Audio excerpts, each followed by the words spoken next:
It is now 9 a.m. I would like to call to order this meeting of the WIFA Long-Term Water Augmentation Committee. I understand that the recording has been started already. I will call the roll. David Beckham. Present. Buchanan Davis. Pete Kim. Drew John. Here. Tim Tomyer. Here. Therese Horseman. Present via And I'm Zoom. here, and I'm here, Ted Cook. And we are expecting Mr. Kim to be here a few minutes late. Okay, for the record, members, please remember to identify yourselves when making a motion or requesting to speak, and please ensure that you are unmuted for any votes. In addition, if any member wishes to depart the meeting at any time, please announce your departure for our recorded meeting minutes. Moving on to agenda item number 2, disclosure of conflicts of interest. Has the WIFA staff received any disclosures? Morning, Joe Satelli, General Counsel. No disclosures have been submitted for today's meeting. Thank you. If any member would like to identify and disclose a conflict for any item on today's agenda now, they may do so at this time. Seeing none, we'll move on to our regular agenda items. Members of the public wishing to speak on a specific item on the regular agenda may request to speak prior to the chairman opening discussion on that item. For instructions on how to submit a speaker's card, please refer to the notes on proceedings at the end of the meeting agenda. Agenda item number 3, consideration of long-term augmentation fund in-state financial assistance program.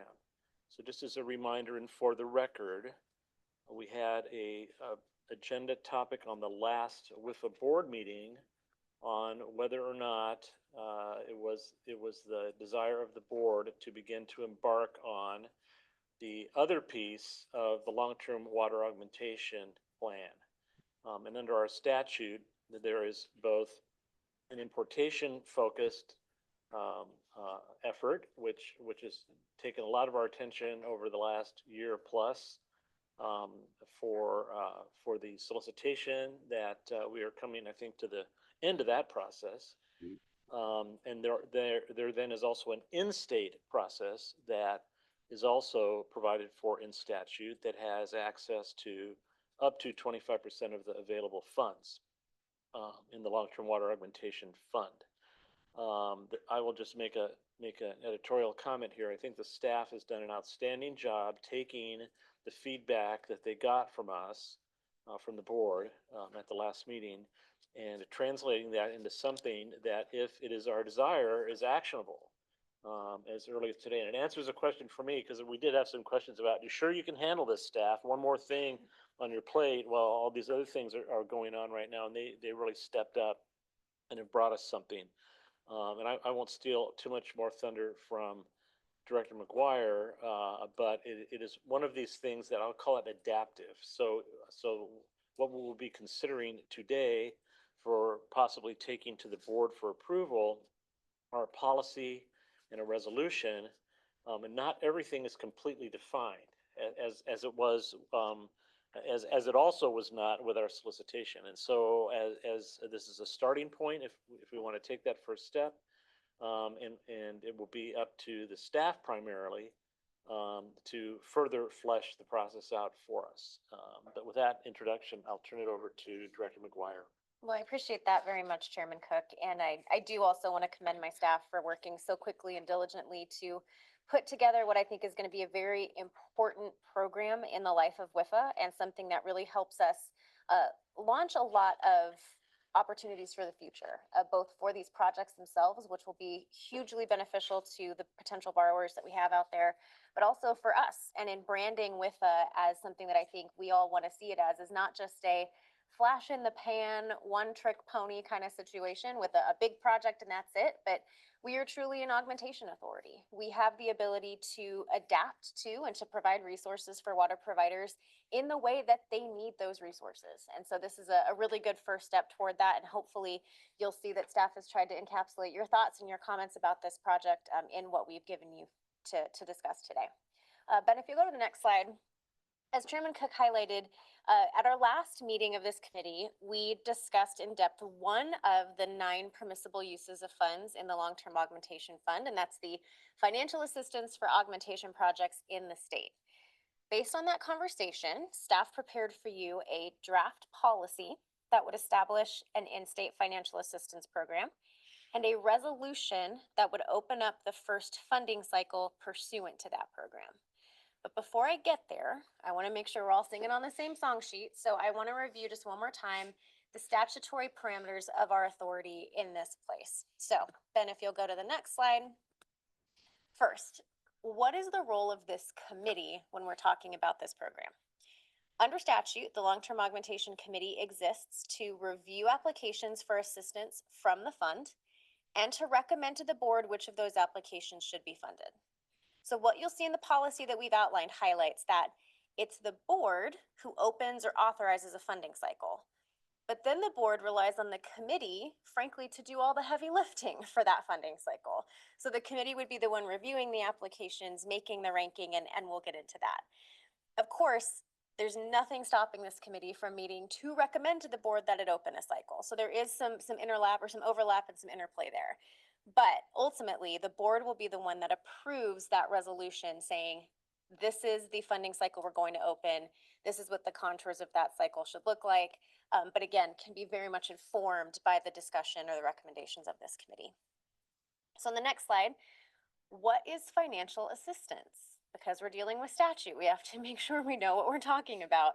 And when referring to the Long-Term Augmentation Fund, financial assistance is one of two things. It's loans and it's credit enhancements.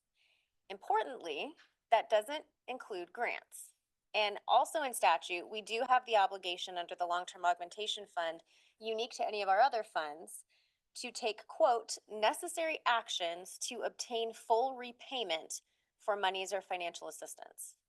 That doesn't mean we can't make this financial assistance really, really affordable, but it does mean that our incentive structures look very different on this fund than they do, for example, on Water Supply Development Revolving Fund, which is really looking at how do we balance that grant loan aspect of it.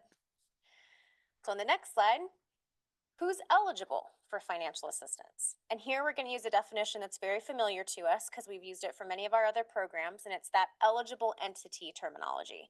So as a reminder, eligible entities are water providers, and that term means what you think it means: municipal water systems, water augmentation authorities, but it also means maybe some things you wouldn't think of, like natural resource conservation districts or Indian tribes, right? So it's a pretty broad definition.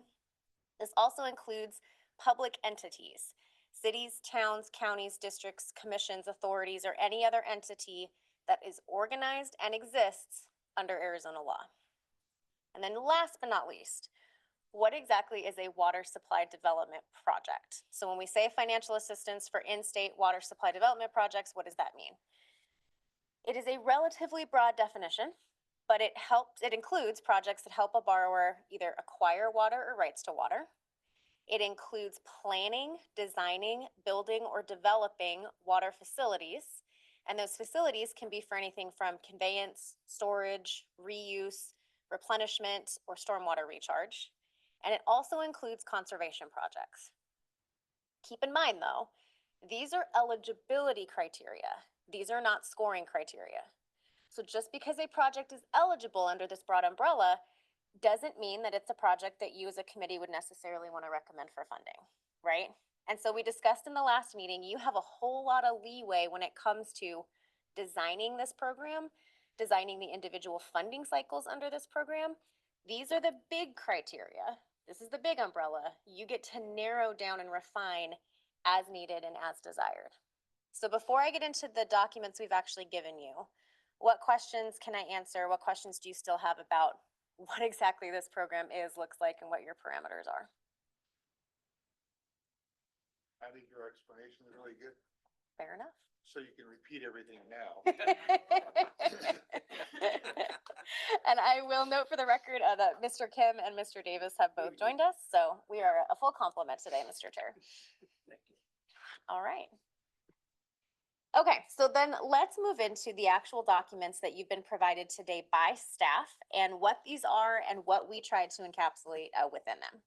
So the first thing we've given you, yeah. I'm sorry to interrupt you, but particularly since we have the two recent arrivees here, I'd just like to make another introduction if I Please could. do. Not duplicative of what I said before, but But I'm sure everyone has reviewed the materials. And in a moment, Director McGuire will go through those in a little bit more detail. But this, what we're about to do here in this meeting is peel the onion, what I refer to as peeling the onion a little bit. And we'll start at the higher level, which is the policy. This is kind of the roadmap for how this process will work. Process meaning this in-state financial assistance process. The policy then begets the resolution, which as Director McGuire said, would be up to the board whether or not they want to adopt the draft resolution that's in our packet or some other document. And that contains a little bit more of the, I'll call it the meat from our last discussion at the board meeting of things that were important to us. What's focused on in the policy is primarily things like definitions, statutory requirements, all the things that are imposed on us that we have to take into account.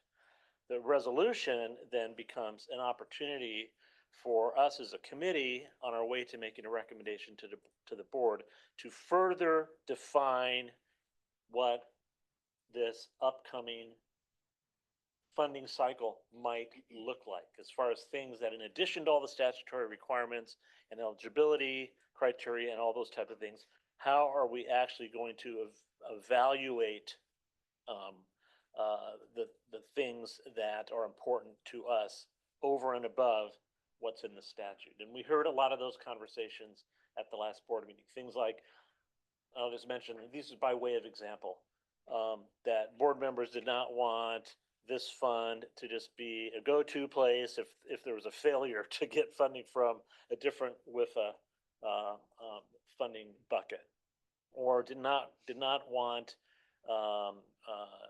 this fund to be looked upon, well, this is sort of redundant, looked upon as a replacement for one of the other funds. Well, we'll just use this for water conservation. Well, we'll just use this for water supply development purpose when there's already another fund specifically to do that.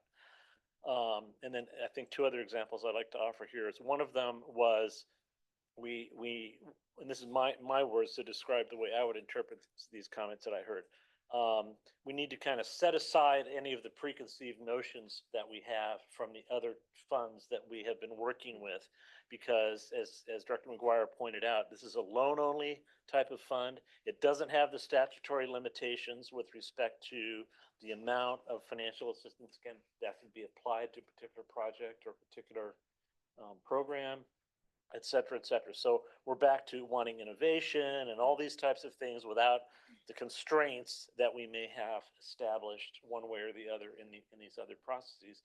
And last but not least is one of my examples here for the discussion that we had the last time, that you'll see some of these fingerprints in primarily the resolution, that if this is a water augmentation funding cycle, even though it's got all the words that describe it are statutory and talks about things like water supply development programs and things like that, and water conservation and things like that, there has to be a tangible water supply attached to it that will really be augmentation. Unlike the Water Conservation Fund and some of the other projects that we've approved, that, okay, this is saving water or whatever. Okay, where do we go get it and put it to use? How can we account for it? Those types of things. So you will see some of those fingerprints that are in here. The third step, which we're not considering today because we're not there yet, will be if the board adopts the resolution, this one or another one, and we have instructions into the staff to go and do something, it will be their job, like it was with the solicitation at first, to develop basically the application, the criteria, those concepts that are upon which potential applicants will be evaluated, and so on and so forth, so that they know what they're applying for. So we'll start with the first layer of the onion. Now I'll hand it back to Director McGuire here to talk about the policy. Thanks very much, Mr. Chair. That was an excellent explanation and introduction to this. So this helps us kind of launch right into what exactly is this policy that we've put in front of you trying to do? What are we trying to create, or what is the process that this document is trying to outline? Some of you are going to notice that this process is a lot more similar to what we utilized with the Water Conservation Grant Fund than maybe some of the things we've seen even on the Water Supply Development Revolving Fund, right? I'll use those two as our contrast because I think those are the two, the other two in-state programs, and so we have some context for that there. Accordingly, that's going to mean, as I mentioned before, this committee's role is going to be a bit more labor intensive. It's going to be a little bit more demanding than what we've seen on the water supply development side. And here's how the order of operations would look for that process. So first, as we've said, the board of directors will determine that it's a good idea to open a funding cycle for the long-term augmentation in-state assistance program.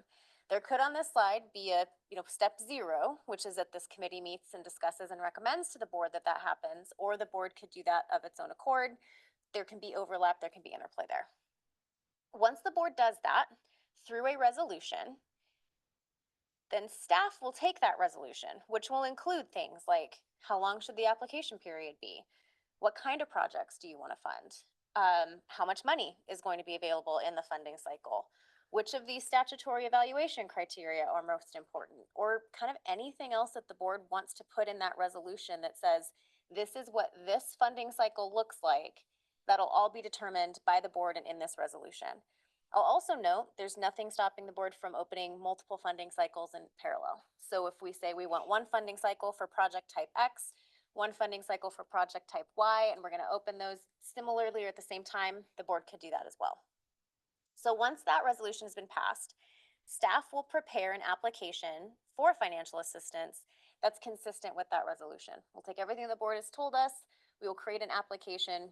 We could, if we needed to or wanted to, do a pre-application conference to make sure the whole world knows about the application, do all of our marketing, and then start accepting applications pursuant to the funding cycle. Once we collect those applications, staff will review them for eligibility, they'll review them for completeness, and then we'll do a very similar to the due diligence that you see for all of our federal programs projects, right? It'll be an analysis of the project, what it does, what the benefits are, how those benefits are consistent with what the board outlined in its resolution. It'll talk about the financial capacity of the borrower. What's their debt service coverage ratio? What are their managerial capacity? What are their potential managerial pitfalls? It'll be a very narrative-like evaluation. So, right, we're reviewing the project, we're looking at the merits of the project. Does it match the parameters set forward in the resolution? Is this a borrower we actually want to interact with? Staff's going to give those evaluations to this committee in a public meeting. And then this committee will take those applications, they will take our evaluations, and this committee will rank the applications themselves. So on water supply, when we give you those applications that we've received, they're already scored, right? We give them to you in the form of a project priority list. You see a score, we have determined or we've defined what that score means, and then what that score then makes that project eligible for in terms of how much grant, how much loan, all of that. This won't give you that objective score. That's not what we anticipate through this. And I think there's a couple of reasons that is actually really freeing for this committee. The objective score is great because it is objective and it's straightforward. But I think we've also seen, and water supply is a good example of this, where sometimes those objective scores feel a little bit limiting because maybe you get an application in front of you that's scored in the grant category, but you don't necessarily want to give it that grant, or vice versa, right? It didn't score in the grant category, but you think it's a really worthy borrower, or it's a really low score, but we got it first. And so you're hearing number 14 before you're hearing priority number 4. And it just kind of doesn't really make a lot of sense, or it makes it difficult for you to make those decisions. This gives you the ability to, one, look at the whole universe of applications before you're making decisions and make those ranks as you need to. And 2, you're not scoring in a vacuum. You can actually score projects, one, against each other as the competitive merits of the project, but also if 8 weeks, 10 weeks after you open this funding cycle, there is a criteria that rises to the top for whatever reason, you can let that criteria rise to the top. And you can say, you know, we really talked about the supply and demand benefits of a project, but today we realize that the financial capacity of the borrower is really, really important. Or based on the applications in front of us, we feel like financial capacity of the borrower is really what's delineating and what's making these applications different from each other. You have the opportunity to put those reasons on the record and make your decisions based on what's in front of you, instead of based on a criteria that we try to develop today based on what we think we know, and then we get a bunch of applications in that don't actually fit with what we thought we knew. So it's a lot more flexible, it's less objective. That's the trade-off, right? So I do want to hear your thoughts on that trade-off and whether you think we're making the right choice there. So let's say we get all those applications in, the committee ranks them in order of priority. Then the committee provides that ranking to the board, and the board considers that ranking when making its funding decisions and explains on the record, we decided to fund applications 1 through 7, and here's why. Or we decided to fund applications 1, 3, and 7, and here's why. Again, a lot of flexibility there. I describe this as kind of a progressive scoring process. So at every step of the way, the specificity regarding the merits of the application are added, right? Staff is talking about the merits based on the resolution. Then the committee will talk about the merits based on the applications pitted against each other. Then the board will talk about the merits based on what they want to fund or don't want to fund. So at every step of the way, it's kind of it's that same funnel metaphor that we've been using a lot for our long term, right? We get more specific, we get more selective as we go along. So I've given you a lot. Very interested in the thoughts of the board, like I said, on that trade-off between objectivity and selectivity. Whether you think this makes sense, whether this fits your thoughts for this cycle, and whether there are changes that need to be made to the policy that we've put in front of you before you're ready to recommend it to the board. So with that, Mr. Chair, I'll open it up for discussion before I move on. Okay, are there any, I'm sorry. That's okay. Are there any questions from committee members for the staff before we proceed, including, do we want to take the time to step through the policy? Anyone interested in that? Everyone's had a chance to. Yeah, I do, just one. Okay, so,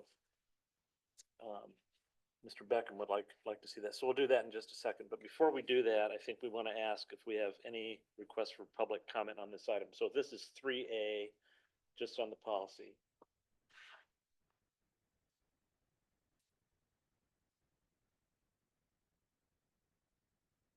Are we still looking? Okay. One for three.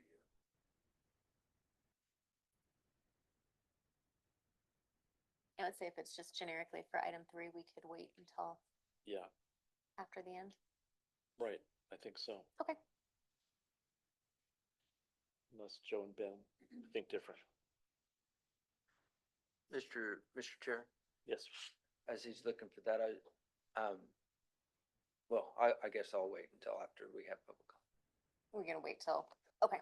Wait to the end? Okay, thank you. I just had, Mr. Davis. on all of this, do we contemplate timing and timelines, and are we going to constrain ourselves? And I don't right now have an opinion one way or the other. I'm just saying, do we constrain ourselves to try to get this in time? Or are we leaving it open-ended as far as, reviewing the evaluations and sort of implementing this policy, I guess, is what, are we constraining ourselves timeline at all? What does that look like? That will depend on the language or what the board adopts or doesn't adopt in the resolution. The way we have the resolution drafted now, it's pretty open-ended in terms of, it says it will be open for at least 30 days because that's our statutory requirement. In this first funding cycle, and Denise will talk about this more in detail at the board meeting, particularly in the context of her financial plan and our thoughts for the long-term augmentation fund. But for this first initial funding cycle, I think time is of the essence. And we do want to ensure that we are giving borrowers enough time to get the authority that they need and to get their applications together, but moving rather prudently and rather expeditiously as we go forward on this. I anticipate that because we're looking at this in terms of funding cycles as we go along, there may be some times where it's like it is now, and we really want to keep this constrained, and we want the full universe of applications in front of us within, 60 days kind of thing, then there may be funding cycles into the future where it's a little bit more nebulous, and we have a kind of project in mind, but we want to keep it open-ended. This structure allows us to do that based on what makes sense at the time, what makes sense for different kinds of projects or criteria. We have full flexibility to do what makes sense and what we need to do. That's great, that makes sense. But this, just to clarify, this resolution, this draft resolution, other than the not less than 30 days, Yeah. is the only time constraint that there is on there, and we can, as Director McGuire said, do what makes sense at the time it makes sense to do it. And I think that's where I was going, is kind of what was the rationale between that 30 days, but your explanation just now makes sense, and I'll continue to think on that, but that sits very well with it. Okay, Mr. Kim. So, Oh, right, okay. no, go ahead. You sure? I think you forgot me, that's all. No, I'm sorry, Mr. Beckham, I thought what you wanted was for us to step through No. okay, well then go ahead and go No, first. Go ahead, Mr. Kim, and then go. Now I insist that you go first. All right. Okay, Go ahead. time frame and what we're doing here, and I think it's very clear that when we go out and we solicit these submittals, we don't have to take any of them. And I want that clear, because for me, this 96 million is our up to 25%. The statute says up to, well, it actually says at least 75% for the out-of-state augmentation, which then ergo, it's up to 25% for this. And that doesn't mean we have to spend 25% on this. It means that we are seeking these, but I'm going to keep in my mind any potential impact on how it affects our out-of-state prospects. And I really want to telegraph to those folks who are working on the out-of-state, they've made the out-of-state submittals, that I don't want to detract from what they're doing. And so I don't feel like compelled to spend the money on projects inside the state if they are, let me call it, inferior. And I'd also look at the quality of the projects and not want what we're doing here simply to be easy money for water speculators on, let's say, a conveyance project, because all that does is allow the water that they've spec'd on to be more valuable because somebody else is paying for the conveyance. There's those considerations that are important to me. I hope we get great projects coming to us, but I will take into account the effect on our out-of-state projects, and I want them to be really good and not feel compelled. Thank you. Mr. Kim. Thank you, Mr. Chair. Pete Kim. Once again, sorry for being late this morning. There was a little bit more traffic than I anticipated. But as I think about this, both based upon the comments here today, as well as the preparation that I've done in the last few days for this meeting, it just strikes me that, once again, there's nothing harder than a blank piece of paper. There's so many different options that you have to consider, and it's not completely blank, of course. There is all kinds of context and statute and so forth. But what we're doing right now is fundamentally trying to, within the confines of that, we still have a blank piece of paper, and there's a lot of different options. And my preliminary comments are really just to acknowledge that this is hard and that we have to start somewhere. I think that perfect is the enemy of good enough, and that we will, of course, have to take our best guess as to what would be appropriate. We will be correct in some areas. We will be wrong, dead wrong in other areas, and that's fine, because that's the cost of uncertainty. So lacking a crystal ball that can 100% accurately predict the future, and other things, this is basically what it looks like. And so I just want to note that we will have to have both the patience and the flexibility to really design this as best we know how as we move forward. And I have full faith and confidence in both staff as well as the board to make those judgments as they come up.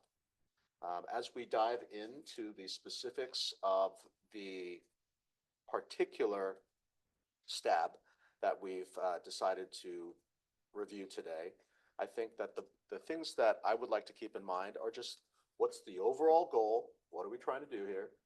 What are the major decision points? Not just where did we land, but what did we consider? What were the other options? For example, are we going to have a big bang kind of thing where it's one specific day and then everybody applies by that day and then we make decisions from there, or more of a rolling structure? How much? What are the different criteria on those things? And just really be clear, not only for the board to make a wise decision and analyze this correctly, but also to be transparent to the public so that they too can understand without all the gobbledygook and without having to have days, months, years of preparation. At the end of the day, if you haven't really explained something very clearly, then I'm always of the belief that either you don't understand it well enough or you didn't really try to make it transparent. So those are my comments, Mr. Chair. Thank you very much. Thank you, Mr. Kim. Any other committee members? I do have a couple of comments, but I will defer to other committee members that may want to weigh in with another comment or a comment on the comments of others at this time. Okay, I did have a couple of things that Mr. Beckham's comments reminded me of or spurred a thought for me. And I really appreciate particularly Mr. Beckham's comments about we need to always be mindful of what is going on in our water importation project process, not just for financial reasons and limited financial resources, but also people resources and all of those other constraints that we are not either in fact or just in appearance detracting from that other project that we spent lots of time and resources on already. And this is a big step to take and say, we're going to do this thing too, in addition to this other thing that we've already taken on and spent a lot of time on. So we do need to be very careful that we don't step on our own toes doing that. That being said, and this may be somewhat redundant, but maybe not, is that the nature of the type of projects that we are likely to see come forward as applications under this in-state program will be fundamentally different. At least some of them will be, and maybe most of them, or maybe even all of them, from what we're considering under the importation solicitation. And if you think back to the four categories that we have under the solicitation, right, of ocean, surface water, importation, groundwater, and other, that those in large part are broad categories for potentially a lot of water that may be made available to a large swath of various off-takers. And we're in all that process right now, so we don't know what the outcome of it is.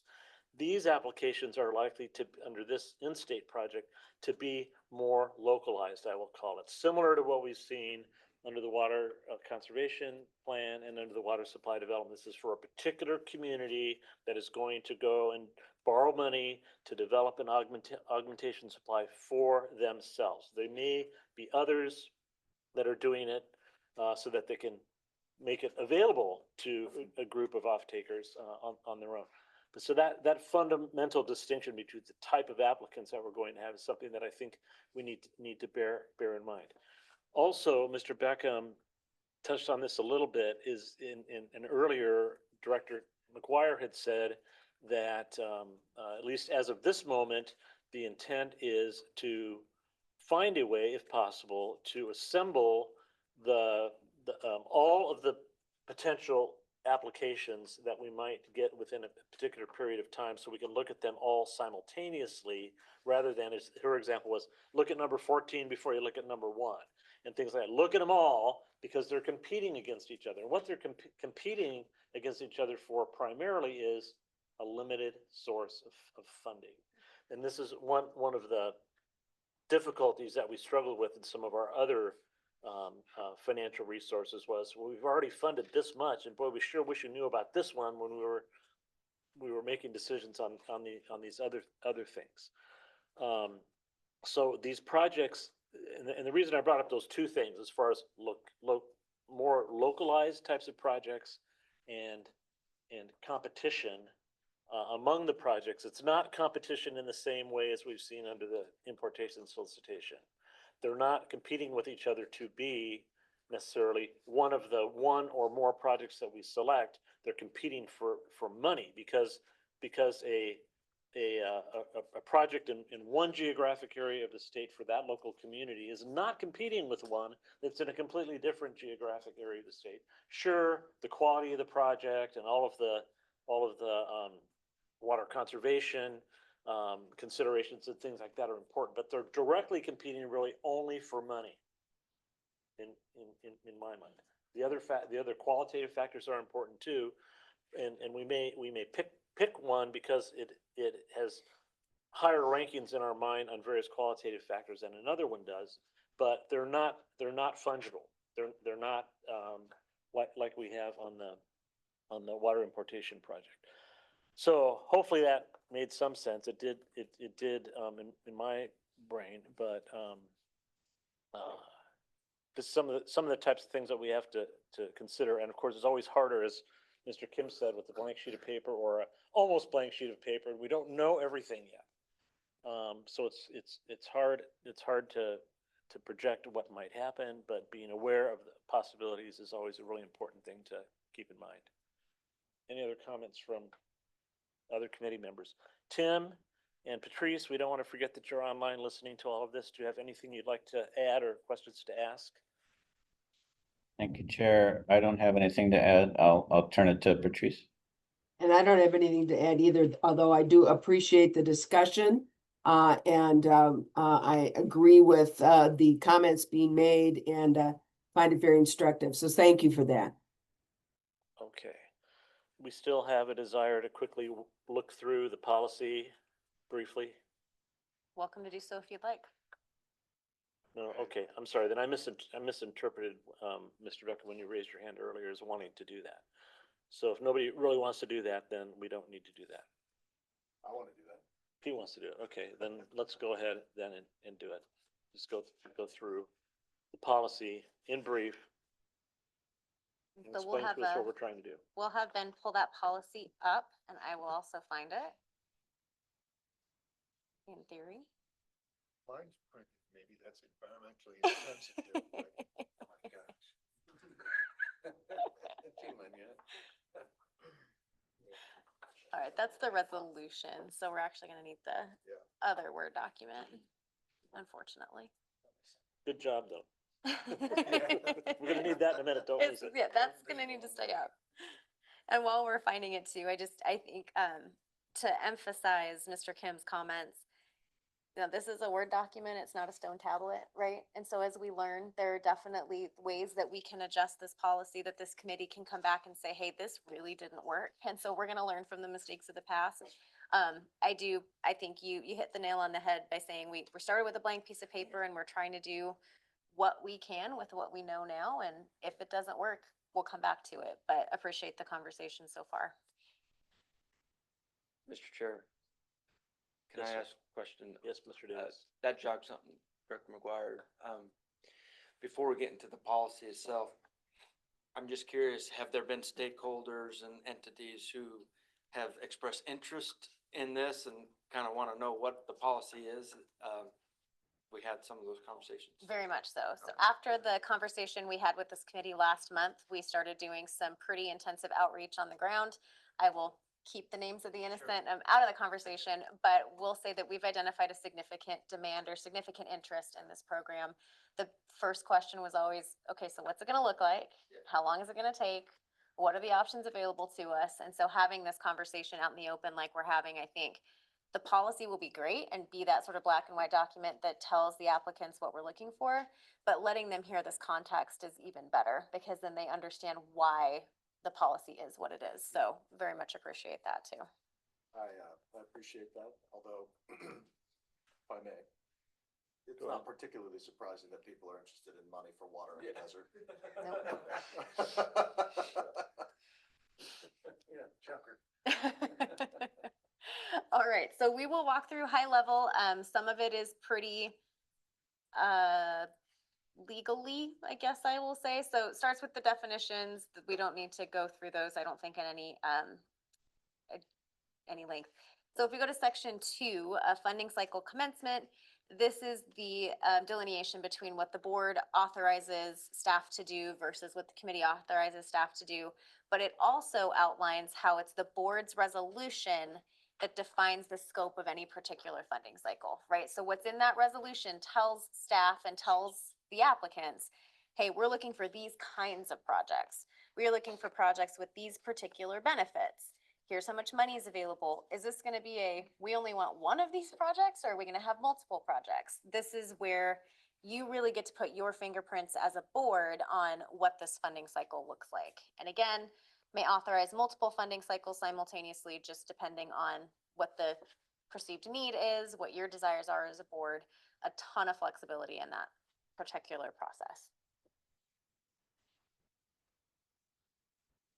Any questions or comments there? Yeah, I think that like what my question would be, and again, this is as much for the public as it is for me to kind of review this once again, is just to put in place where, not like line by line and blow by blow, if you will, but where are the major decisions here, right? And what was contemplated inside of that. So For sure. funding cycle, what does this look like? We could have done it this way. We could have done it that way. We chose this way because. That type of discussion would just be very helpful. And I don't want to belabor this. On the other hand, I don't want to skip it.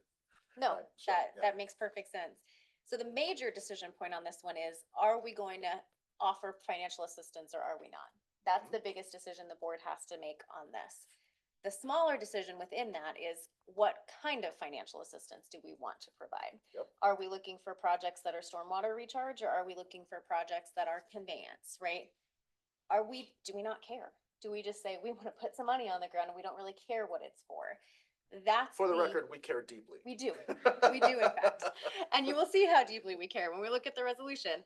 But this, I think, probably is the most critical part of this entire policy, in the way that it gives the board the flexibility to put its fingerprints on each one of these funding cycles, both in terms of the actual substance of the project that we're looking for and the mechanics of how we are going to look for, evaluate projects that come in and say, yes, we do fit that criteria. And I would say that if I can parrot that back to you with a couple of tweaks, we're not definitely giving money to Director Beckham's, like, we're Yep. opening ourselves up to the possibility and we're gonna look and ask people for that.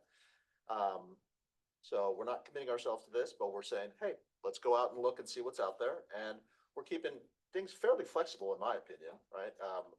We could say it's only projects of type A, B, and C, but instead we're saying, hey, we're gonna look. It might be something, it might not, but we're not gonna put constraints on it, just so, because this is a path of discovery, once again. Blank sheets of paper, perfect information absent as usual. Yep. Right, so let's go out and see what's out there. Yeah. And to the opposite of that, if in 2 years, for some reason, there is a situation where we know exactly what we need, and for some reason, there is an in-state augmentation project that fits with our goals, and we need to fund a project like that, we need a project like that on the ground, we can be extremely specific and say, that is the project we're looking for, and we're absolutely gonna give out this amount of money to the person who comes to us with the best kind of that project. We have the flexibility to do that when it makes sense, if it makes sense. Yes, go ahead, Mr. Duckham. Along those more specific lines, because I was focused on the resolution because of what the policy Yeah. says there. The board's resolution may, and then it lists all these things, so I immediately went to the resolution. But on this, you mentioned types of projects, so we could name the types of projects, or we just don't, right? How about the loan terms, interest rate, amortization schedule, security for the loan? I assume we evaluate each one of those, so on an individual basis. I will defer to Denise, to answer sort of the more mechanical question on that, but I will say, if there is a reason, we've left this open to the board being able to identify some of those terms in a resolution if they believe that is prudent. And I think that's right. I don't think I'm saying that is incorrect. In the resolution that we've put before you, it is kind of defined. It's maybe, we'll talk about that too. But yes, you could absolutely define those terms, or if you say we want this particular credit quality of a borrower, or we want there to be a particular type of security, the board could do that if it wanted to. I've seen some projects, through my past history, that, and I can visualize two types coming in for us. One is they want the cheap money. Mhm. Others, and I'm not really, that doesn't sing to me, because that just tells me they can get the money elsewhere. They just want ours because it's cheaper. Others, though, are good ones. Hey, the basic lending environment out there, whether it's banks or go to Wall Street, whatever it might be, just doesn't really fund it. Right. And they're otherwise good. Yep. That's a very different type of a loan for me to make, thinking, it's to facilitate good projects that otherwise the private sector doesn't do. Yeah, there's really not a box for those projects to go in, and we Yes. could create that Right. box. And then finally, our buyer profile, our borrower Mhm. profile here. Does it include any type of entity? Meaning, I assume it includes DWIDs or any kind of public type entity, cities. Mhm. Does it include a private for-profit enterprise? So it goes back to that eligible entity definition in statute. Yeah. So that could be anything that is a water provider, which could include a private entity, Yeah. or I'm blanking on anything organized under the statutes of the state. So So that's it's a a city, water a town. speculator qualifies here. Somebody who If bought, they are a water provider under the definition of a statute, which I don't think kind of thing you're thinking of probably would yeah, not. somebody owns land because they bought it because it has water underneath it. If they're not a water provider, then no. Okay. And just to note that there is a pretty lengthy section in the policy on section 8 on financial parameters and Correct. loan parameters and things like that. Not quite to the level that Mr. Beckham was getting at. But again, the policy is the first layer. It's identifying kind of the starting point of things that we must do, and that's actually section the statutory section 4, and then the things that we want to do, which or may want to do, which is here in section 2 that we're looking at right now. I'm not suggesting that we do any modifications to this at all, because it makes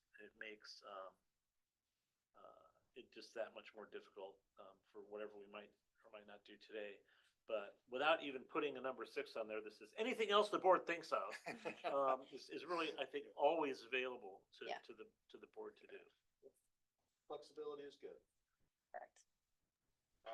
I guess so with that in mind, right, it was always helpful to me to know that we're not making any permanent decisions today, right? So like, that's permanent decisions are the times when I really start to look hard, because you can't undo it if you make a boo-boo.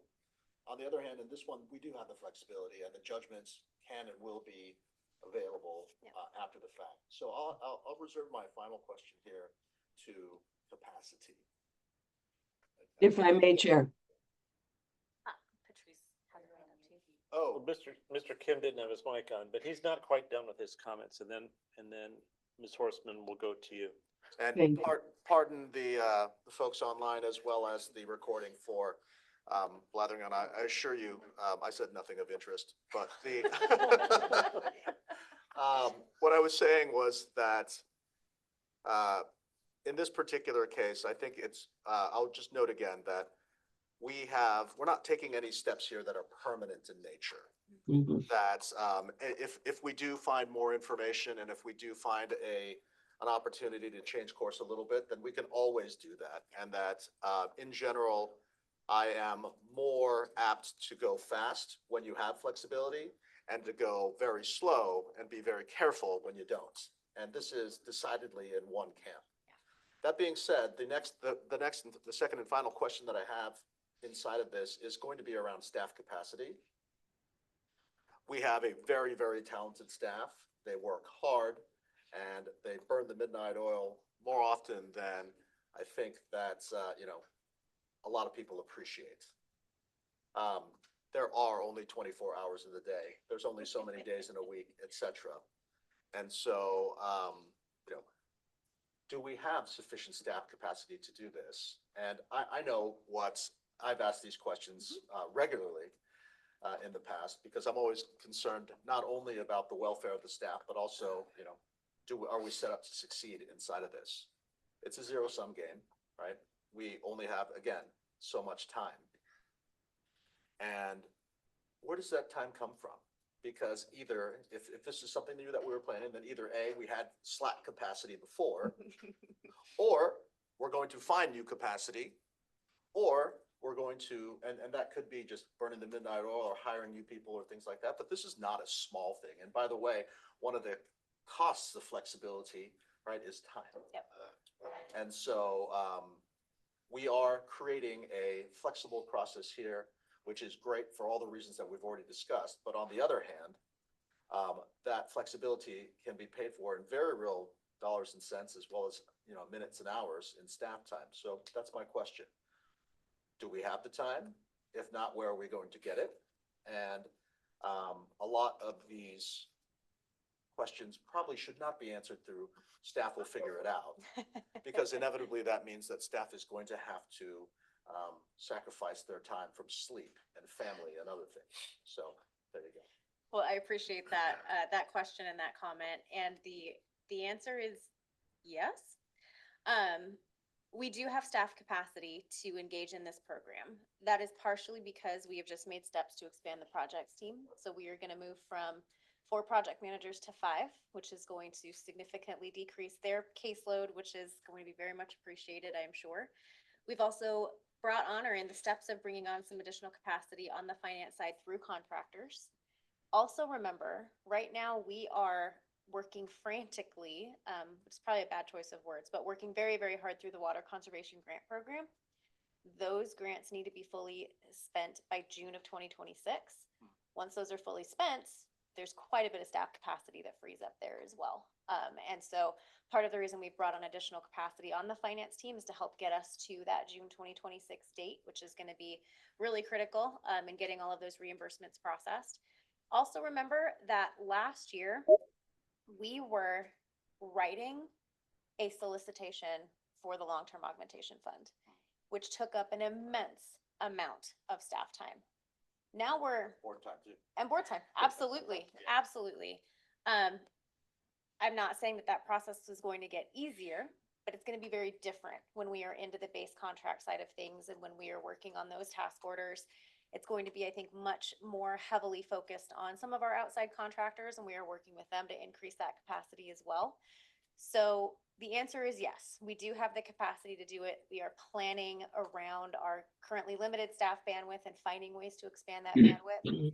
And I'll also just say that the importance of this and the way that staff sees this in terms of how critical it will be to the health of our organization, the health of the long-term water augmentation fund.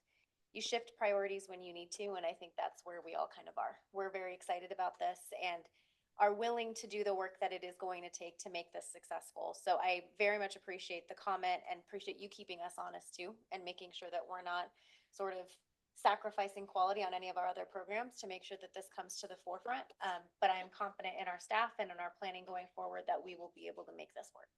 I was actually more worried about your welfare. You can sacrifice quality or welfare. This team is passionate enough about this that I suspect I know where that trade-off would have actually landed. Yeah. So thank you. I appreciate the comments. It is one way for me to telegraph my concern, make sure that we're all okay on this front, as well as to remind the public that this stuff isn't magic. It's, elbow grease. And midnight oil. Appreciate that. And we'll definitely echo your comments about how fantastic this staff is. Okay, Ms. Horstman. Yes, thank you. And I also appreciate the staff and I really appreciate you addressing the capacity issue, but I'm taking us back just a little bit to the discussion just before that. And, that is, I really appreciate the flexibility that's being built in here and the flexible process. But I also agree with some of the comments that were also made that we need to make sure we have our major decision points made in this.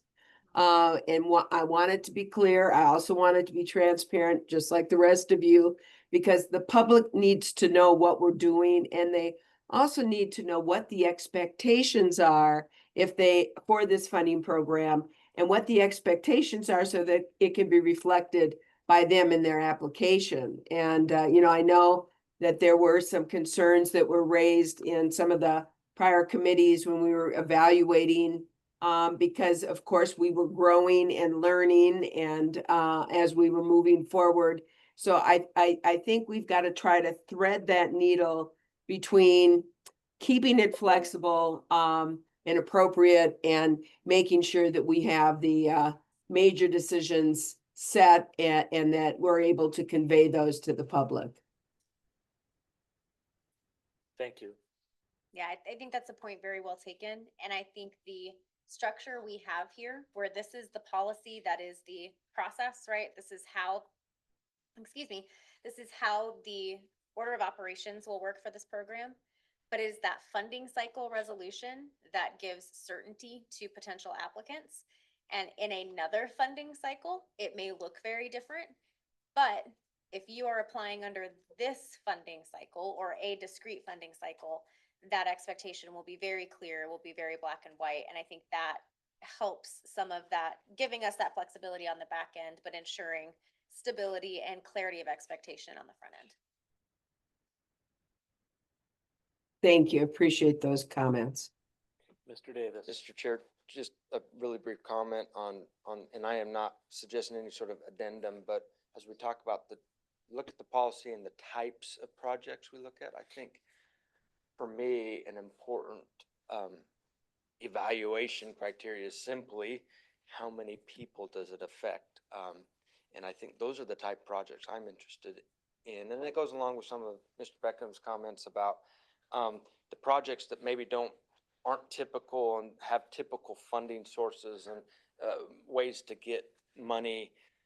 Typically those broader projects that affect a lot of different people, maybe a couple different jurisdictions or water providers or things like that. In my mind, those are the ones that intrigue me as I was thinking through the policy, and I want us to be able, that's a criteria I think I'll be looking for is, what's the broad impact of this and how many people are going to benefit from it.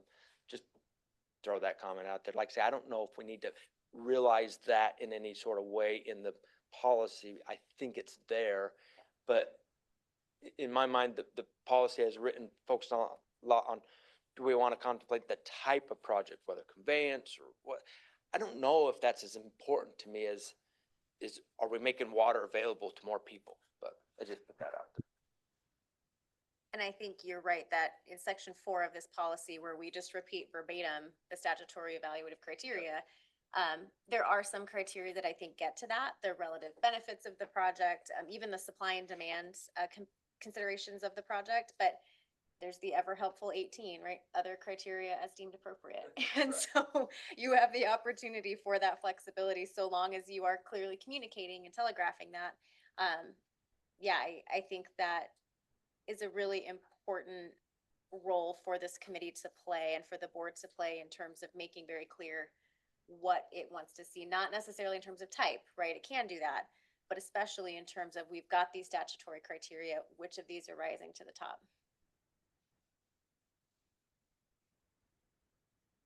Thank you. And then, of course, in section 2 that we're currently reviewing right now, this is where the board, each of these words I think were chosen very carefully. The board's resolution may define the scope. And you see words like limiting and identifying the number and delineating the relative importance, number 4 on that list, delineating the relative importance of the evaluation criteria and factors. So that's where the type of thing that you're referring to, Mr. Davis, comes in, is what's important to us in this funding cycle. And we try to capture as much as possible of those thoughts in the resolution that the board adopts to open a particular funding cycle. And that, as Director McGuire has said earlier, that's the one decision that may be up for us as a board today, is to open one or not. And then that's irrevocable, at least for 30 days time, under the language of the current resolution. Even though, as other folks have said, we may choose along the way, we're not going to select any, or something like that. But we have a lot of flexibility at the beginning, the point that Mr. Kim has made, and we will, out of necessity, have to better define that and narrow those things down as we go along to eventually get to the end. It's just as wide at the end as it is at the beginning. We're never going to close it. Let's keep going, please, unless there's any other questions at this time. Looking around, Tim, anything from you? Okay, so in section Sorry, 3. couldn't find the mute thing for me. Thank you. Thanks, Tim. So in section 3, we do have the application process, and the critical decision point here has kind of already been made by the board, right? The board's already passed the resolution. They've given guidance to staff and to the public as to what they want in this funding cycle. Staff takes that guidance. We prepare an application that is consistent with that. We do the legwork to publish that application, market that application, ensure that everybody who needs to know knows that it's available. And then the application itself, we do have a couple of factors that I think point to Ms. Horstman's comments earlier. Shall contain enough information to tell applicants what is being evaluated and how important those factors are. And also that same flexibility, just because it's important in one funding cycle doesn't mean it'll be important in the next funding cycle. Any questions on that?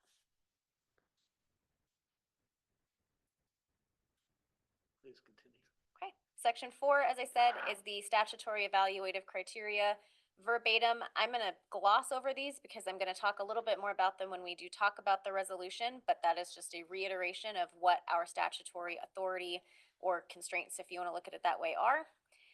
Section 5 outlines the process for staff evaluating those applications. So as I said before, this is not a specific numeric scoring. This is a narrative type of scoring. It'll be very similar to the executive summaries that you saw for the Water Conservation Grant Fund.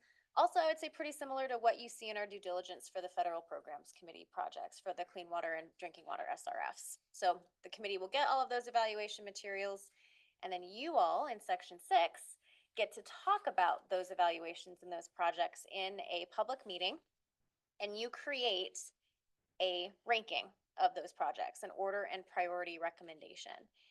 The critical part here, I mean, that's a huge decision point, which of these projects rise to the top and in which order. But I think also the critical part for me here is that you explain your justifications for your actions, right? It's going to be, we looked at these, here's really what we liked about these times, this application or that application. You get the opportunity to explain that to the public, and that's going to be a very critical part of your role in that evaluation. Any questions there? I just have a comment on that one. I strongly like the absence of a predetermined scoring system on this. What ends up happening is, to me anyway, and I think we saw this last time in certain areas, is that when you create a scoring system ahead of time, it does streamline things a little bit, and you have the comfort of having, hey, here's the scoring system, but it creates unintended consequences. Because inevitably you will find something that says, we shouldn't fund this project, or we should fund this project based upon the score, but it doesn't jive with my judgment or the judgment of, or what reality is. And this again is going to be the benefit of flexibility, but it does, create. So like the fact that we don't have this here, and when we say that there's not going to be a specific ranking system or, scoring system or whatever, that doesn't mean that there's not going to be numbers. There's going to be a ton of numbers, and they're going to be everywhere. but what it does do is it gives us, it doesn't trap us into a specific system that may or may not actually agree with what the judgment of the committee would be absent that. So I just want to point out that that's a good thing in my opinion, and I'm glad we're doing it that way. And Mr. Kim, I would add to your comments that, like, as you said, there are certain attributes of the scoring system that are helpful, and there are other attributes that are distinctly not helpful. And some of us may be wondering, what will it be like this time not to have one? Well, I would point to the fact that even in the presence of a scoring system, we were completely able to do what this describes that we need to do. Despite, I'll use that word, despite having a scoring system, maybe telling us to do something different. So I'm not all that worried that without having those scoring numbers this time around, that somehow we'll be unable to rank these projects. We were able to do that despite having a scoring system the last time. And I think that we will be just fine. And as you said, there will be lots and lots and lots of numbers that we get to look at that were criteria for the scoring system that just will be absent this time. But all of those underlying things like cost per acre foot, number of people in the community that it's going to support, all the other types of things that we typically see will all still be there.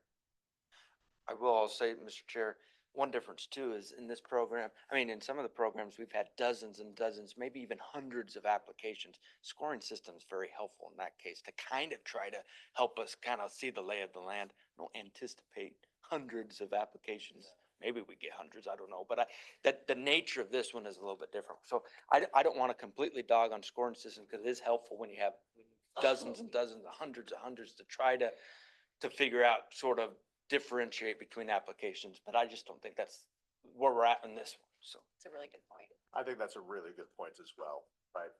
You have to like design the process around the parameters of what you're expecting. Okay, let's keep going. All right, moving on to section 7. This is a relatively straightforward, this is what the board does with the committee's ranking. It can accept that ranking, it cannot accept that ranking. If it does not accept it, it provides the reasons for doing so, and then it decides which of those projects it is going to fund. Consistent with statute and all of the funding from long-term water conservation and water supply will require an affirmative vote of at least 6 of the board's voting members. So that's the same for this in-state as it would be for any other funding under that fund.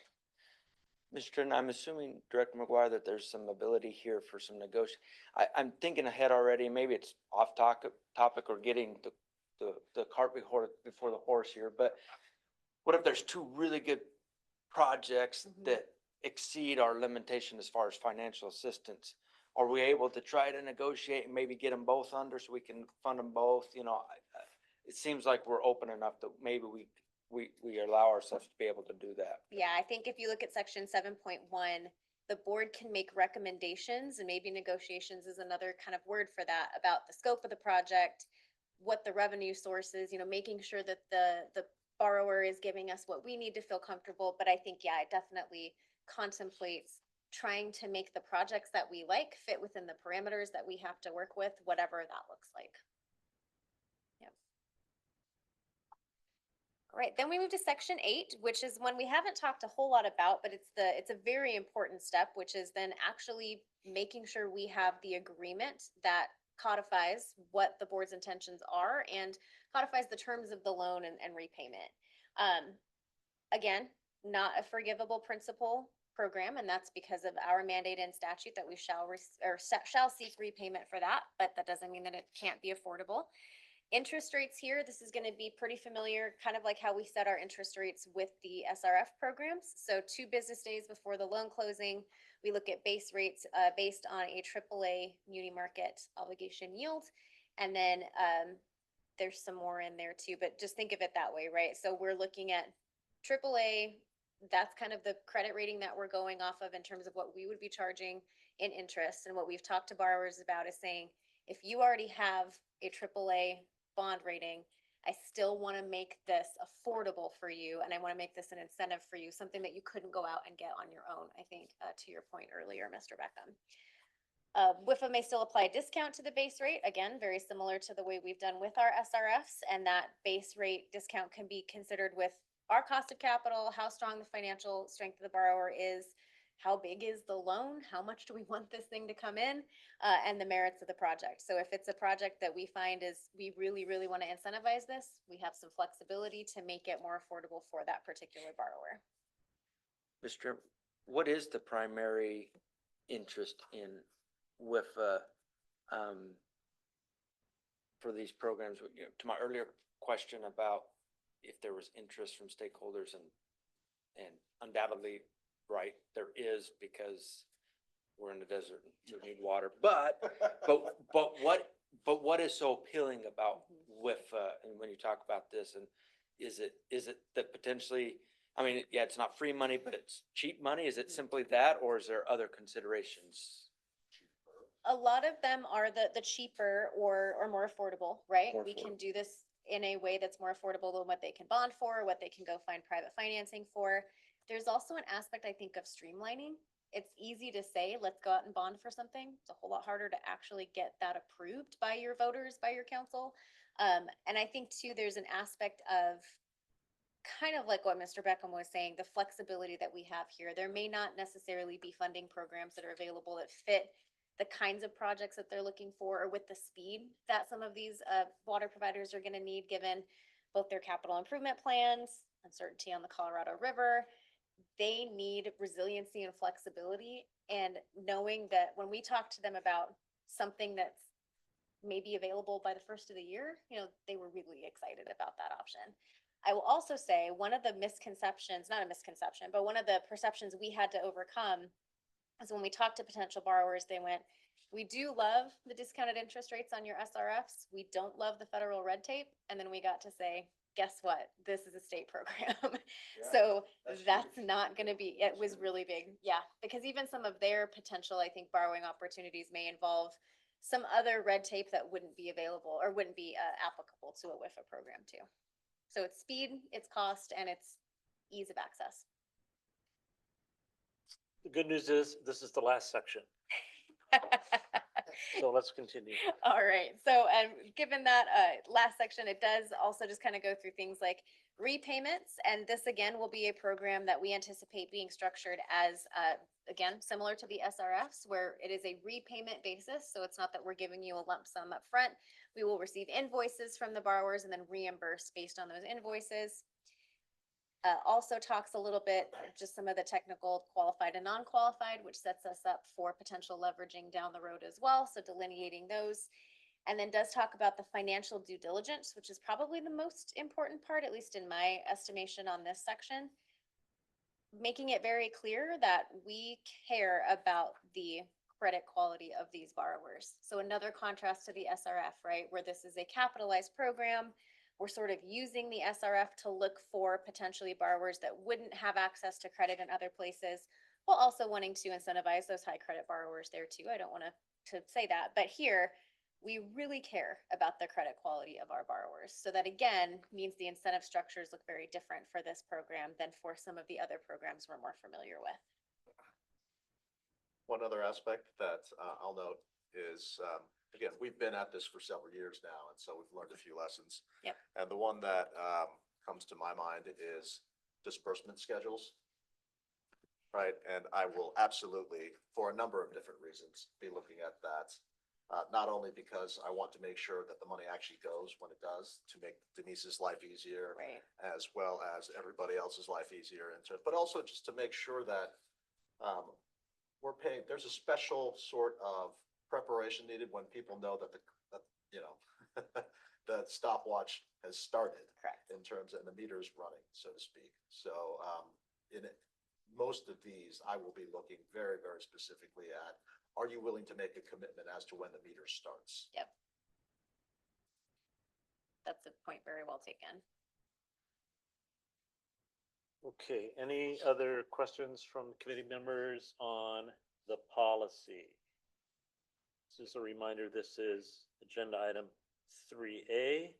We are at a decision point here, which is to adopt this policy as a committee for ourselves. does not need, board approval. I will note, Actually, this will need the board policy? approval. So The you will, policy, oh, you okay. can vote however to recommend to the board they adopt this policy. Okay, so this will be a WIFA policy. Yeah. Okay. So, but we are at the decision point here about whether or not to, vote to make a recommendation to the board on this policy. Which is just the starting point for, subsequent decisions, including today, possibly a recommended resolution. Are there any additional discussion amongst the committee before we take a vote on whether or not to adopt this policy as a recommendation to the board? Shall we belabor it further? Yeah, sure. So that's one way to put it. Seeing none, may I have a motion? I'll move, Mr. Chair, that we adopt the policy and, or recommend to the board approval for the policy as written.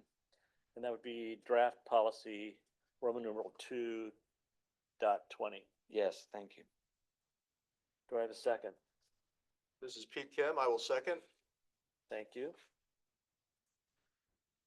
With no further discussion, we'll have a call for a vote. All those in favor of the motion, please signify by saying aye.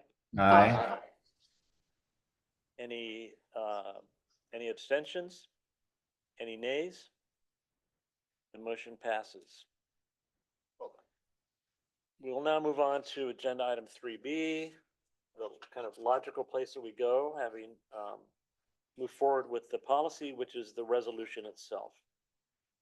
Well, thank you, Mr. Chair. And this is where we get into some of those nitty gritty. What kind of projects? What are the criteria that we care about the most?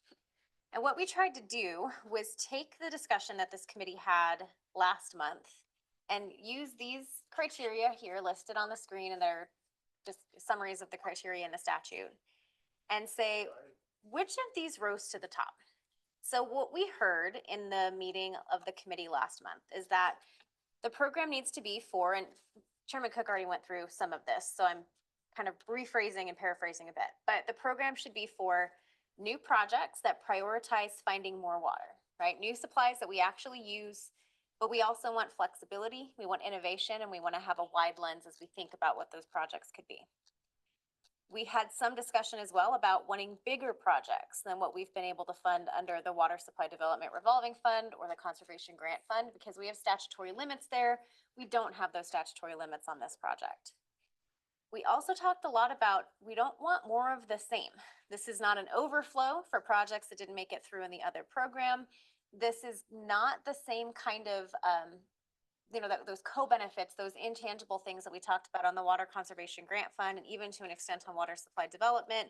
This is a little more, we really want the boots on the ground. We want that water. We want the ability for this to benefit people, to benefit economies, and see that kind of directly. And then the other thing we talked about at length was confirmation that leveraging is going to be an important part of this program. And that was both to ensure that the size of the resources we have available for this are big enough to incentivize people to come in, that we have a big enough pot to make this something that's attractive. But also, to Mr. Beckham's point, it's not so much money that we're interfering with the out-of-state process that's already underway. We're ensuring that we're protecting our cash flows, that we are not detracting from the resources that we have available to work with those teams and have those teams, if this board chooses them, to fulfill those task orders. So based on that discussion, the four on the next slide are where I think the board or the committee landed on in terms of what they think are the most important criteria. Reliability, benefits of the project, the ability to repay, that gets to the leveraging part, and demand versus supply. So the demand of the borrower versus the current supplies available to the borrower, which kind of gets to that, are you actually getting more water for use for that potential borrower? That is what the resolution tries to encapsulate. And so I might just actually, Ben, have you share that resolution straight away to talk through it a little more. We don't have to go through the whereases unless you all really want to, but trust us, I think they're fine. But section 2 is the important part, because section 2 of the resolution is the choose your own adventure section of the resolution. So it is where the board This committee's recommendation, board's decision really gets to say, okay, what do we care about in this particular funding cycle? So what I'm looking for feedback from this board is whether, one, we have correctly identified those 4 most important evaluative criteria. 2, whether we have correctly encapsulated some of the other things you talked about in our description, in our funding availability, in the loan terms. And then 3, if we haven't, what changes do we need to make? And I don't want you to hesitate to make edits to this document. We are very happy to present a red line to the board that we can use as your recommended amendments to the resolution. We really do care about getting this one just right. Because I think to Mr. Kim's comment before, the way the resolution is passed does dictate the terms of this next funding cycle. So I am very much open to making even small tweaks to this to make sure that we have correctly encapsulated what your intentions are for this first funding cycle of the in-state program. So with that, Mr. Chair, I will turn it back over to you. Okay, thank you. I will ask the question just in abundance of caution here that we have looked over briefly just now, section 2 of the resolution. Section 1 is the recitals, and then also basically a reiteration of or summary of the process defined in the policy. The important part, as Director McGuire said, is here in section 2. Anybody have any comments or questions about specific language that appears here? We're all going to change hats in about an hour. I'm trying to do my best to not give you a bunch of boring, empty space between this meeting and the next meeting. But we will have a chance to change our hats. So any time that we take now, any modifications that we make to this document, we're the same people that are going to be looking at this, with the exception of 2 folks who may even not be here with us today. So we might as well do it now. We have the time to do it.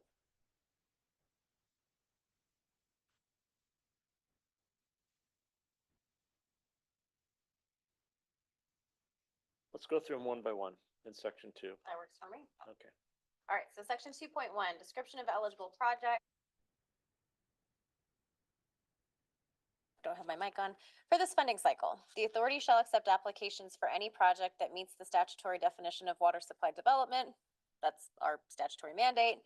The authority may prioritize projects that augment the water supplies available to an eligible entity by facilitating access to currently unused water allocations. That's a may prioritize, and that was my attempt to correctly encapsulate your more water available to the applicant, to the borrower.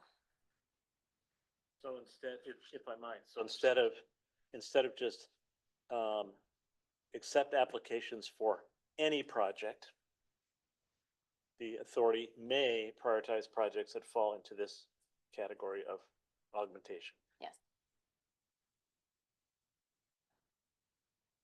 Any questions, suggestions? We're good to move on? Okay, I'm not seeing anyone holding up their hand. Tim, Patrice? Good to move on. All right, we're going to move on. Okay. Section 2.2, and please let's pay particular attention to this section here on leverage.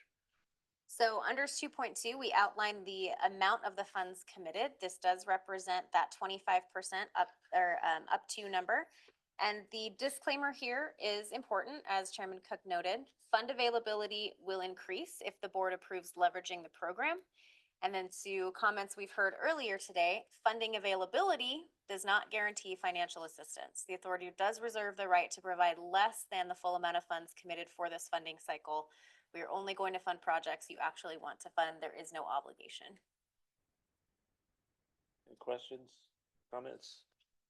Okay. Sorry, Chair. Yes, sir. Tim. Is funds committed versus funds available? Committed means certain things, which I think I agree with, except if we're not going to necessarily deploy all funds and want to reserve that, I'm just offering that as a question.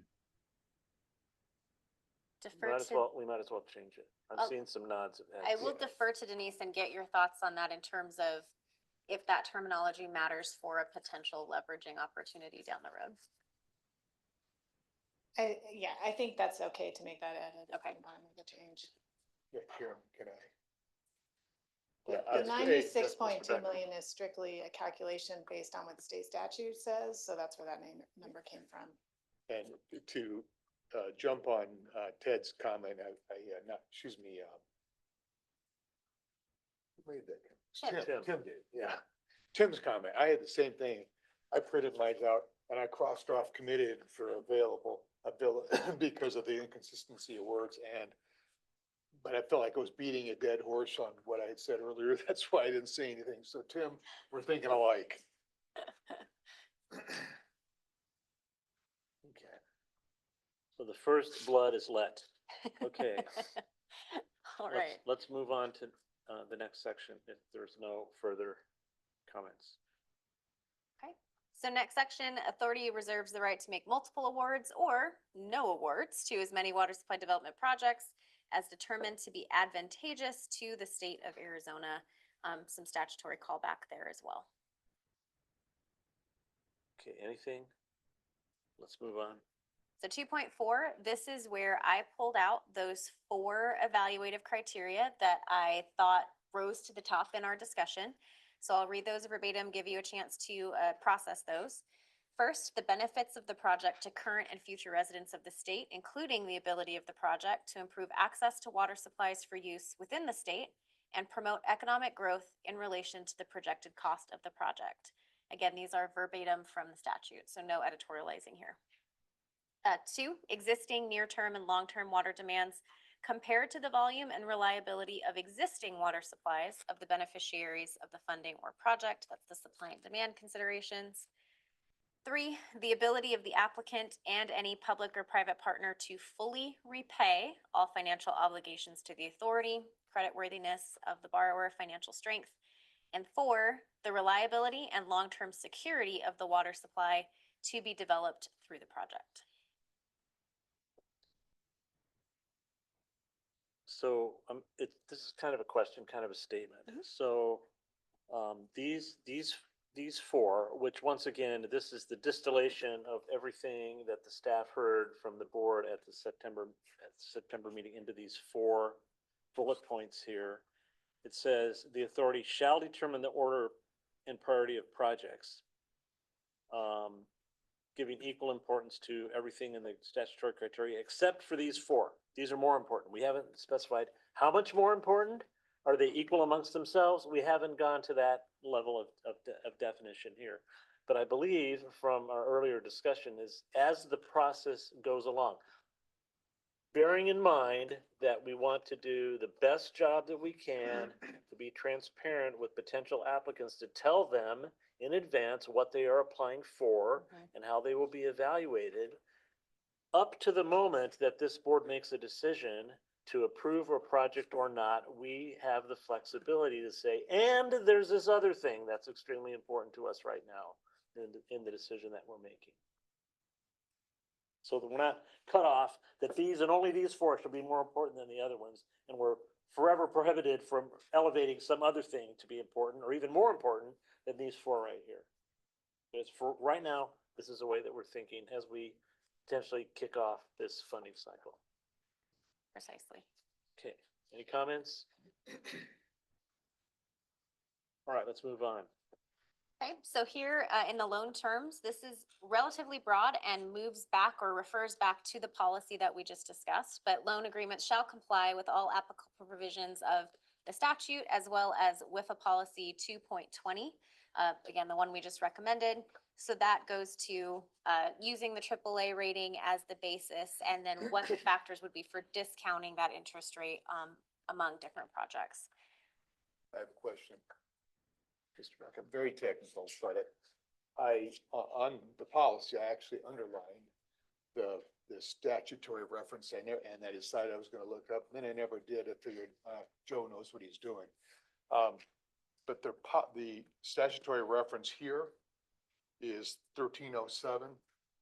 The statutory reference in the policy is more restricted. It's 1307D only. And I don't know if that's supposed to be that way or but it seems odd that the policy statutory reference is more restrictive than our resolution. And maybe it's supposed to be, but it caught the space. I don't know what I'm talking about, but you can tell why I'm asking. No, that does make sense. I can take that if you'd like, Chelsea. Yeah, if you don't mind. Joe Satelli, General Counsel.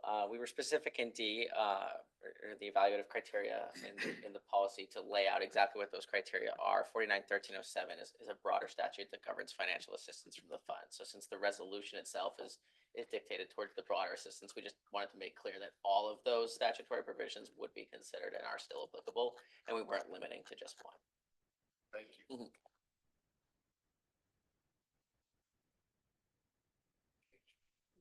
The next two should go pretty quick. Should go quick. So duration, again, this we kept open no less than 30 days, which is our statutory obligation under the funding cycle. Our intent is to bring that to you as soon as possible. And but if you want to dictate to us the terms of that, you are welcome to do so here. I think we kept it open both to get your input, but also to make sure that we were accurately reflecting the needs of the borrowers once this was open and not limiting anybody unnecessarily. And we can't, even if we adopt this resolution that says no less than 30 days, we have the alternative, right, to move that out. Yep. Even if it's on the 29th day, we could say we're now doing this as we learn things. For instance, if we have a pre-application workshop or things like that, how many people are interested? How long is this going to possibly take to be able to deal with this volume of applications, et cetera? So this is just, I think, from my point of view, mainly an assurance to the potential applicants that we mean business. We're going to give you time to digest this, ask questions, and before you go launching off on doing this thing, we're serious about this. Mr. Tomier has his hand up. Mr. Tomier, please. Thank you, Mr. Chair. I was actually jumping ahead to 2.7, and my question was going to be whether there should be a statutory reference on that sentence as well.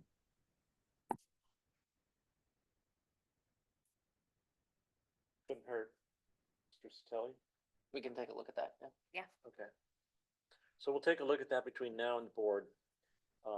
So if we are ready to move to a motion in a moment, we may need to incorporate a reference to making this modification, potentially making this modification. But before we do that, I will just ask pro forma here, does the committee have any additional questions for WIFA staff on the resolution? Do we have any requests for public comment on this item that's different than the question that we asked on 3A? Is it just the one? Okay, so we'll do that in a moment. Well, let's do it now.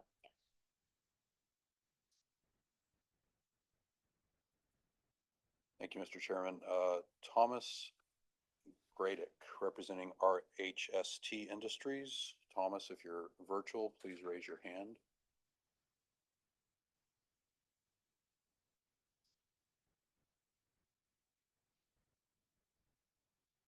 Thomas, are you online with us?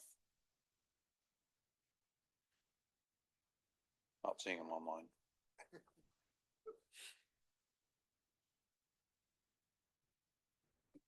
No other public comments. Okay. Okay, thank you. It appears that the commenter is not with us. So we will move on to take a motion. May I have a motion for resolution 2026-028, long-term water augmentation fund in-state funding cycle? This is Tim. I'll move that we recommend this to the board. I would assume that's as amended, Tim. That's correct, as amended. And it looked like that additional citation was starting to enter the document. We got it in there. Thanks, Tim. Okay, thank you. Do I have a second? Second. Multiple seconds. Mr. Beckham and Ms. Forsman. Any further discussion before we take a vote? With no further discussion, we will call for a vote. All those in favor of recommending the resolution to the board, please signify by saying aye. Aye. Any opposed? Any abstained? The motion passes. Thank you very much. That was the longest committee meeting that we've had in a while. Item number 4, call to the public. Do we have any additional public comments other than the one that we've already discussed? No additional public comment. Okay, thank you. Item number 5, agenda development. This is an opportunity for members to identify any topics they would like to be placed on an agenda to overwork our already overworked and overextended staff. This is the time to do that. I'll turn it over to Director McGuire to lead the discussion. Well, thank you, Chairman Cook. So I didn't hear anything specific from this meeting, but of course, if the board does approve the policy and resolution, you can expect to have some applications in front of you in the relatively near future. And also, do you just want to remind the committee that we have some importation solicitation offers to look at in the not so far future as well. So as much as you can during the fall holiday season, keep your calendars clear. We will be communicating with you as soon as we have the opportunity or the need to call a new committee meeting or another committee meeting, which hopefully is going to be sooner rather than later. Okay, well, that takes us right into agenda item 6, next meeting. We can't predict at this moment in time when that will be, but if you look back on the most recently updated solicitation timeline, it is October that I think we had targeted to be able to get this committee together to make recommendations on water importation projects to our board. Half of October is over, so it may or may not happen in October, but I would say definitely within the next 45 days, we can expect that we will have a meeting. So I'll repeat what Director McGuire said, which is please do your best. And we've been doing a good job on some of the other committees, water supply development, for instance, on being flexible, and this committee as well. And I'm really looking forward to getting to that milestone on the solicitation. The staff will communicate with you as promptly as possible once we have a better idea about when that might be. And I think we'll take our usual thing. Here's 3 or 4 potential dates, and let's see So we'll do our best what to works give you the options. best. Right. Yep. Okay. Thank you for that. Any questions on agenda 5 or 6? Okay. Moving on then to agenda item number 7.